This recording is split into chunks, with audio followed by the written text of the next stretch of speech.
એક સનાતન ધર્મીઓ અને હિન્દુઓના આસ્થાનું કેન્દ્ર એવું ભગવાન શ્રી રામલલાનું મંદિર માનનીય વડાપ્રધાન શ્રી નરેન્દ્રભાઈ મોદીજીના નેતૃત્વમાં ટૂંક સમય પહેલાં જ એની પ્રાણ પ્રતિષ્ઠા મહોત્સવ ઉજવવામાં આવ્યો હતો। આજે દરેક લોકસભા ક્ષેત્રમાંથી એક આસ્થા સ્પેશિયલ ટ્રેન રેલવે મંત્રાલય દ્વારા આયોજન કરવામાં આવ્યું છે। એમાં જામનગર 12 લોકસભા વિસ્તારમાંથી આજે આસ્થા ટ્રેન કે જે ડાયરેક્ટ દેવભૂમિ દ્વારકાથી ઉપડી ત્યારબાદ ખંભાળિયા અને ત્યારે જામનગર ગાંધીનગરથી ડાયરેક્ટ અયોધ્યા ખાતે જવાની છે। આ ટ્રેનની અંદર ટોટલ 1400થી પણ વધારે રામ ભક્તો અને કાર સેવકોએ યાત્રાળુ તરીકે ભાગ લીધો હતો અને મોટી સંખ્યામાં ભારતીય જનતા પાર્ટીના કાર્યકર્તાઓ, પૂર્વ અધ્યક્ષો, પૂર્વ ધારાસભ્યશ્રીઓ,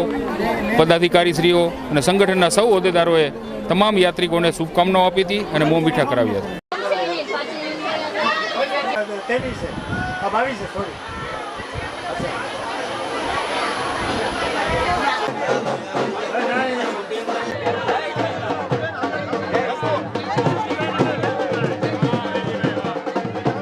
આજરોજ જામનગર સંસદીય વિસ્તાર એટલે જામનગર જિલ્લો અને દ્વારકા જિલ્લામાંથી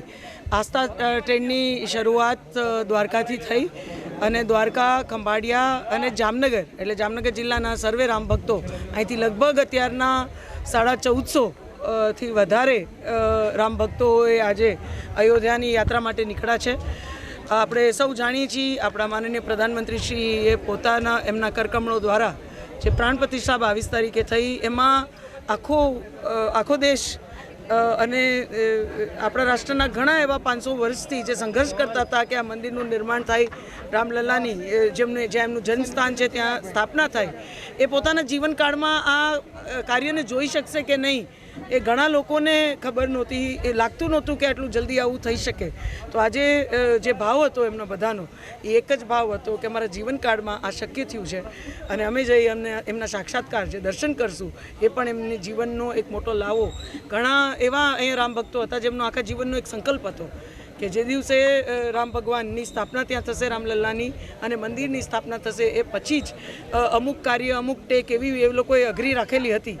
ઘણા એવા કાર સેવકો છે, ઘણા એવા રામ ભક્તો છે જે આ દિવસ જોઈ નથી શક્યા અને એમને પોતાના પ્રાણની પણ ક્યાંક આહુતિ આ કાર્ય માટે સંઘર્ષ કરતા આપી છે। ત્યારે આજે જે આસ્થાની ઉર્જા હોય એ ખૂબ મોટી હોય અને એ આસ્થાની ઉર્જાની અમને બધાને અનુભૂતિ થઈ અને લોકોના આંખમાં આંસુ હતા, હર્ષના આંસુ હતા કે અમે માની નથી શકતા કે અમે આ યાત્રા માટે જઈએ છીએ। ત્યારે માનનીય પ્રધાનમંત્રીશ્રીની એક લાગણી હતી કે આખા દેશમાંથી જેમની આસ્થાને લીધે, જેમની મહેનતને લીધે, જેમના અવાજને લીધે, જેમના સંઘર્ષને લીધે આ કાર્ય શક્ય થયું છે એ તમામને આ યાત્રા તેઓ કરાવશે અને એ જ દિશા